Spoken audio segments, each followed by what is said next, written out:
एक ऐसा स्टूडेंट जो कि दिन रात मेहनत करता है, अपने एग्जाम्स की तैयारी करता है, किसी एक बड़ी डिग्री को परस्यू कर रहा है और अपना करियर बनाने की कोशिश कर रहा है। और इस बड़े करियर को बनाने के लिए उसके माँ बाप हजारों का खर्चा उसके ऊपर हर महीने कर रहे हैं। लेकिन दूसरी तरफ जब वो सोशल मीडिया को खोलता है तो वहाँ पर इन्फ्लुएंसर्स की भरमार उसे दिखाई देती है, जहाँ पर वो खुद अपनी स्टडीज को लेकर रोजाना परेशान रहता है। वहीं पर दूसरी तरफ इन्फ्लुएंसर्स ट्रिप्स पर जा रहे हैं, अपनी लाइफ को एंजॉय कर रहे हैं, बड़ी बड़ी गाड़ियां खरीद रहे हैं, और ये सब कुछ बिना किसी डिग्री, बिना किसी करियर पाथ या फिर बिना किसी स्किल के। और फिर एक दिन जब ये थका हारा स्टूडेंट अपने सोशल मीडिया को ऑन करता है तो वहाँ पर यही सेम इन्फ्लुएंसर्स ड्रीम बेच रहे होते हैं। ये इन्फ्लुएंसर्स आपसे वादा करते हैं कि कैसे वो इतनी सी फीस लेकर आपको अपनी जैसी सक्सेस और अपने जैसी वेल्थ दिला सकते हैं। पाकिस्तान में आमतौर पर एक डॉक्टर की मंथली सैलरी 50,000 से 1 लाख के दरमियान होती है, जबकि एक लॉयर की सैलरी 80,000 से 1 लाख के दरमियान रहती है, और एक इंजीनियर की 60,000 से 1 लाख के दरमियान सैलरी होती है, जबकि एक IT सपोर्ट इंजीनियर की 30,000 से 91,000 तक की सैलरी होती है।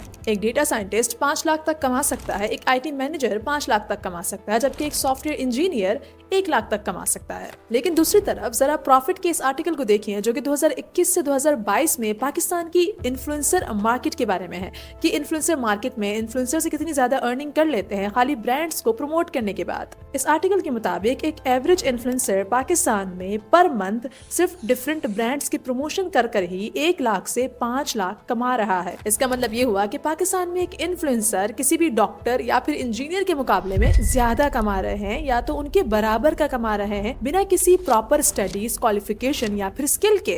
अब ये तो नॉर्मल इन्फ्लुएंसर्स हैं जो कि इतने ज्यादा पॉपुलर नहीं है, लेकिन अगर हाई डिमांड पॉपुलर इन्फ्लुएंसर्स की बात की जाए जैसे कि डकी भाई, दाना नीर, मास सफदर, रजब भट्ट, जन्नत मिर्जा, तो इनके रिपोर्टेडली सालाना अर्निंग 1 करोड़ के करीब पहुंचती है, यानी कि पर मंथ ये लोग 8 लाख के करीब कमा रहे हैं। और ये तो नॉर्मल एस्टिमेटेड रेवेन्यू है। अगर बात डकी भाई और रजब भट्ट जैसे व्लॉगर्स की जाए तो वो तो इससे भी ज्यादा डबल अर्निंग पर मंथ कर रहे हैं। तो फिर उस स्टूडेंट को क्या मिला जो कि रोजाना मेहनत कर कर पेपर्स दे रहा है, अपनी पढ़ाई पर खर्च कर रहा है, लेकिन उसके बावजूद भी उस अमाउंट को नहीं हिट कर पा रहा जिस अमाउंट को ये डेली व्लॉगर्स या फिर ये इन्फ्लुएंसर्स हिट कर पा रहे हैं। ये स्टूडेंट कितनी ही मेहनत क्यों ना कर ले अपने करियर में, उसके बावजूद भी उसे प्राइम मिनिस्टर मिलने के लिए नहीं बुलाएंगे और ना ही गवर्नमेंट हाउसेस की तरफ से उसे कोई रिस्पेक्ट दी जाएगी। तो इसका मतलब क्या हुआ कि एक इन्फ्लुएंसर का करियर हमारे नॉर्मल करियर से ज्यादा रिस्पेक्टेड या फिर ज्यादा इंपॉर्टेंट या फिर ज्यादा वैल्यू रखता है। तो आज की वीडियो में हम इसी रोड मैप को समझने की कोशिश करेंगे जो कि ये व्लॉगर्स या फिर ये इन्फ्लुएंसर्स हमारे दिमाग में फिल करते जा रहे हैं।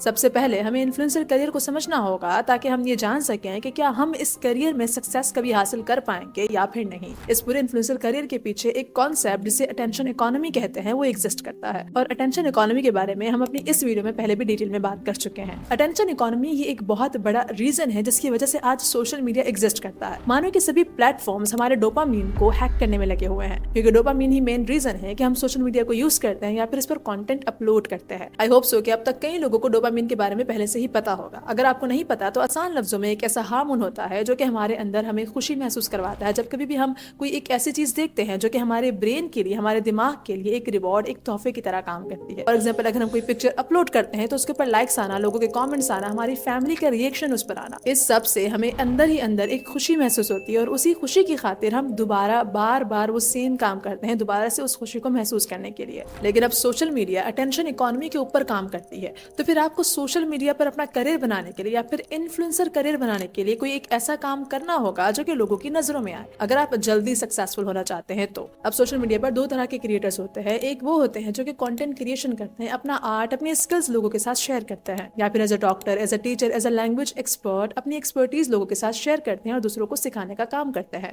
जबकि दूसरी तरफ वो इन्फ्लुएंसर्स होते हैं जो कि अपना लाइफ स्टाइल शेयर करते हैं व्लॉग्स के थ्रू, नॉर्मल रील वीडियोस के थ्रू, बिना किसी टैलेंट, आर्ट या फिर स्किल के। और अगर आप नोट करोगे तो ये लाइफ स्टाइल वाले जो व्लॉगर्स या फिर क्रिएटर्स होते हैं वो कई हद तक ज्यादा अर्निंग कर लेते हैं उन नॉर्मल कंटेंट क्रिएटर्स के मुकाबले में जो कि अपना आर्ट या फिर अपने स्किल्स शो कर रहे हैं। यही रीजन है कि इरफान जुनेजो और मोरू जैसे क्रिएटर्स जिनकी एक वीडियो की क्रिएशन में उनको महीनों लग जाते हैं, वो बहुत कम अर्निंग जनरेट करते हैं डक्की भाई या फिर रजब भट्ट जैसे व्लॉगर्स के मुकाबले में, जो कि हर दिन एक नया व्लॉग अपलोड करते हैं और हर एक व्लॉग के थ्रू वो मिलियंस ऑफ रुपीस जनरेट कर रहे हैं। और अगर आपको भी वो वाली सक्सेस चाहिए तो आपको अटेंशन इकोनॉमी के ऊपर काम करना होगा। एक मरतबा जब आपको अटेंशन मिल जाए तो आपको उस अटेंशन का अच्छे से इस्तेमाल करना होगा, उस अटेंशन से मनी जनरेट करने के लिए, जैसे कि ये व्लॉगर्स कर रहे हैं। लेकिन क्या ये इन्फ्लुएंसर वाली सक्सेस इतनी वर्दी है कि आप अपनी डिग्रीज इसके लिए छोड़ दो और अपनी स्टडीज इसके लिए छोड़ दो? देखो, सबसे पहली चीज जो हमें समझने की जरूरत है वो ये है कि हर कोई सोशल मीडिया पर इन बड़े बड़े बिग सो कॉल्ड इन्फ्लुएंसर्स की तरह पॉपुलर नहीं होता है। बहुत सारे इन्फ्लुएंसर्स आपको सोशल मीडिया पर देखने को मिलेंगे,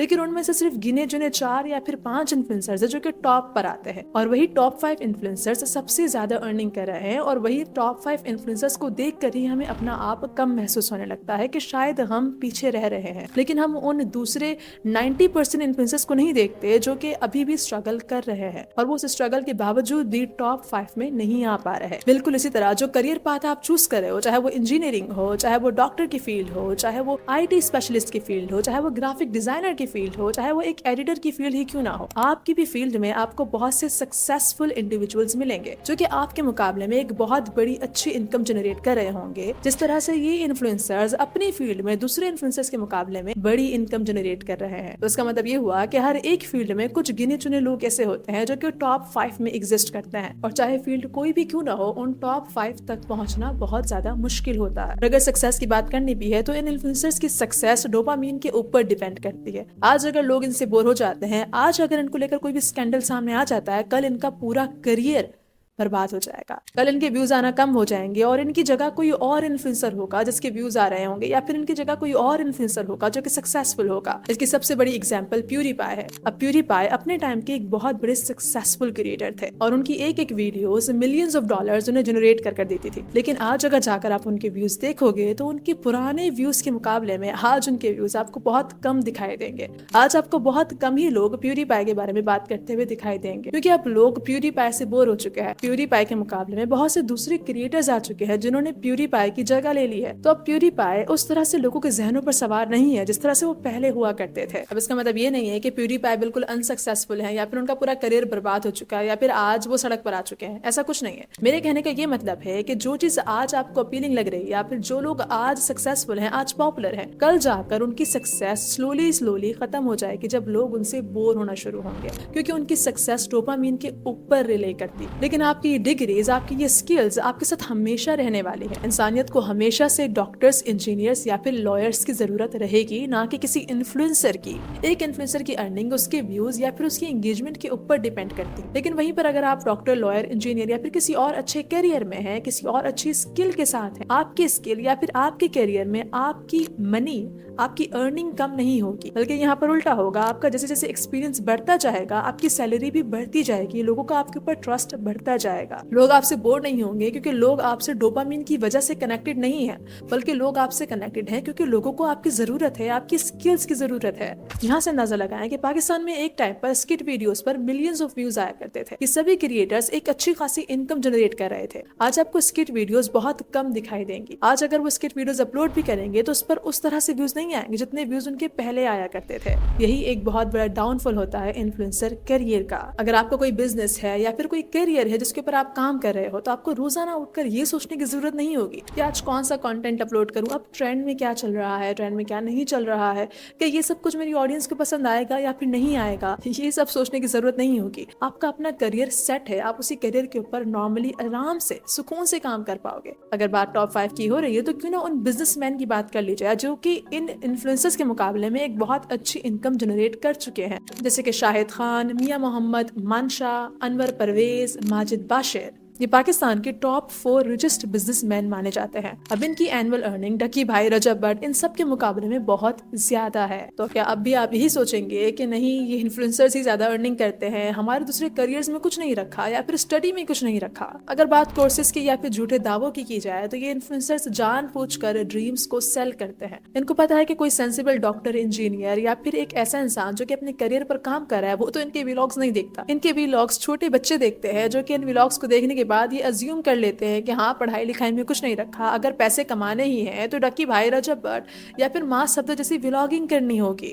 दूसरे कोर्सेज की तो मैं बात नहीं करूंगी, मे भी हो सकता है वहाँ पर कोई थर्ड पार्टी इन्वॉल्व हो। मैं बात यहाँ पर सिर्फ कंटेंट क्रिएशन वाले पार्ट की ही करूंगी कि एक ऐसा कोर्स भी है जहाँ पर ये कंटेंट क्रिएशन आपको सिखाएंगे और बजात खुद उसकी ट्रेनिंग आपको देंगे। बजात खुद ये कौन सा काम कर रहे हैं, कौन सी कंटेंट क्रिएशन कर रहे हैं, बजात खुद ये सिर्फ वीलॉग्स बना रहे हैं और इसी वीलॉग्स की मोटिवेशन आपको देंगे, यही ड्रीम आपको सेल करेंगे। जो मोटिवेशन के लोग आपको अपनी वीडियोस में दे रहे हैं यही सेम मोटिवेशन अपने इस कंटेंट क्रिएशन वाले कोर्स में आपको देंगे, क्योंकि एक्चुअल कंटेंट क्रिएशन के लिए आपको स्किल सीखनी पड़ती है ताकि उस स्किल की बेसिस के ऊपर आप अपना कंटेंट जनरेट कर सको और उससे अर्निंग कर सको। तो ऐसा जैसा कि ये क्लेम करते हैं कि टॉप 5 में आने के लिए कोई सीक्रेट या फिर कोई फॉर्मूला है, ऐसा कोई सीक्रेट फॉर्मूला एग्जिस्ट नहीं करता है। यहाँ पर अगेन बहुत ही मजेदार साइकोलॉजिकल फैलेसी भी काम करती है जिसे बैंडविगन इफेक्ट कहा जाता है। इसमें यह होता है कि लोग ट्रेंड्स को फॉलो करते हैं जब वो दूसरों को सेम काम करते हुए देखते हैं, ये सोचकर कि हाँ अगर सब कर रहे हैं तो ये ठीक ही होगा। सेम चीज जब हम सोशल मीडिया पर इन्फ्लुएंसर्स को देखते हैं व्लॉगिंग करते हुए या फिर सब कुछ करते हुए, तो हम कहते हैं कि जब ये सब कर रहे हैं तो फिर ठीक ही होगा। जब इतने सारे लोग मिलकर एक चीज कर रहे हैं तो फिर इसका मतलब कि वो चीज ठीक ही होगी, बिना ये जाने कि इस पाथ के, इस रास्ते के कितने नुकसानात हैं या फिर कितने फायदे हैं, बिना ये जाने कि हम इस फील्ड में पूरी तरह से फिट बैठते हैं या फिर नहीं बैठते, इस ट्रेंड में फिट बैठते हैं या फिर नहीं बैठते। हम बस उस रास्ते पर चल पड़ते हैं सिर्फ ये सोचकर कि बहुत से लोग कर रहे हैं तो फिर ठीक ही होगा। तो अगर आप भी इन्फ्लुएंसर वाले करियर को चूज करते हो तो उसके लिए सबसे पहले आपको एक्स्ट्रा रिच होना होगा, ताकि अगर आपका फेलियर हो तो आप उस फेलियर को कवर अप कर पाओ। ये सब कुछ उस बात के लिए जो बात ये लोग आपको अपने कोर्सेज के थ्रू सिखा रहे हैं। लेकिन अगर आप एक्चुअल कंटेंट क्रिएटर बनना चाहते हो तो सबसे पहले आपको स्किल्स सीखनी होगी और उन्हीं स्किल्स की बेसिस के ऊपर आप अपनी कंटेंट क्रिएशन कर सकते हो, अपना आर्ट लोगों तक पहुंचा सकते हो। क्योंकि कंटेंट क्रिएशन, आर्ट और टैलेंट हर एक के लिए यूनिक होता है, हर एक के पास अपना यूनिक होता है, सेम नहीं होता जिससे लोग बोर हो जाएं। लेकिन इसका मतलब ये नहीं है कि अपनी स्टडीज छोड़ दें या फिर इसका मतलब ये नहीं है कि अपने करियर पाथ्स को छोड़ दें। आपकी डिग्रीज हमेशा से वैल्यूएबल थी और हमेशा वैल्यूएबल ही रहेंगी इन इन्फ्लुएंसर्स के मुकाबले में। अब तक के लिए इतना ही। कौन सा ऐसा कंटेंट है जो कि आपको काफी ज्यादा इंस्पायर करता है सोशल मीडिया पर, let me know in comment section. मिलते हैं अगली वीडियो में, तब तक के लिए थैंक्स फॉर वॉचिंग।